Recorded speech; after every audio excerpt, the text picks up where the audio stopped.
के बल पे ते बोला तारे, हमारा बारे में नहीं जाना तारे।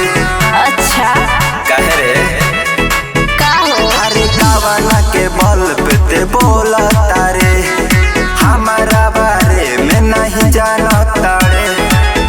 जौन लागी तो सुन ले पिटाई, तो सुना पीरो के पठान से का हो जौन टकराई,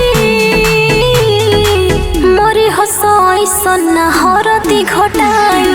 पीरो के पठान से जौन टकराई, मोरी हंसाई सन्ना हरदी घोटाई। रंग डाल तो है हो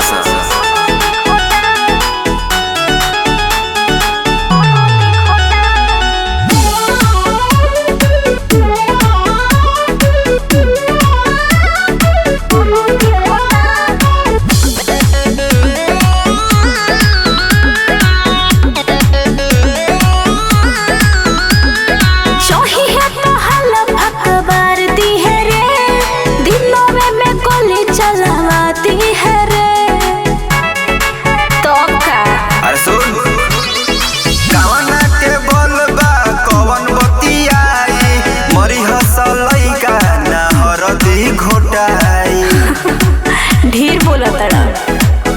हमनी जैसन से के बतियाई, ता सुना पीरो के पठान से जौन टकराई, मोरी हंसाई सन्ना हरदी घोटाई। पीरो के पठान से जौन टकराई, मोरी हंसाई सन्ना हरदी घोटाई।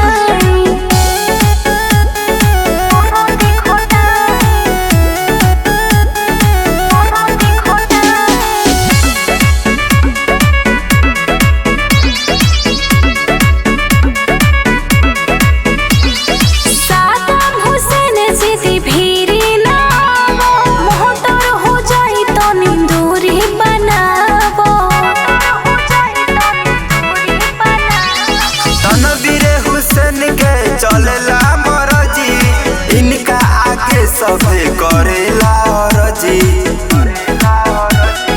जाला हो सुन डेराई,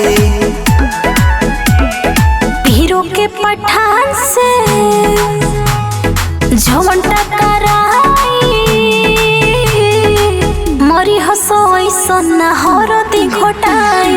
पीरो के पठान से जौन टकराई, मोरी हंसाई सन्ना हरदी घोटाई। बुझला।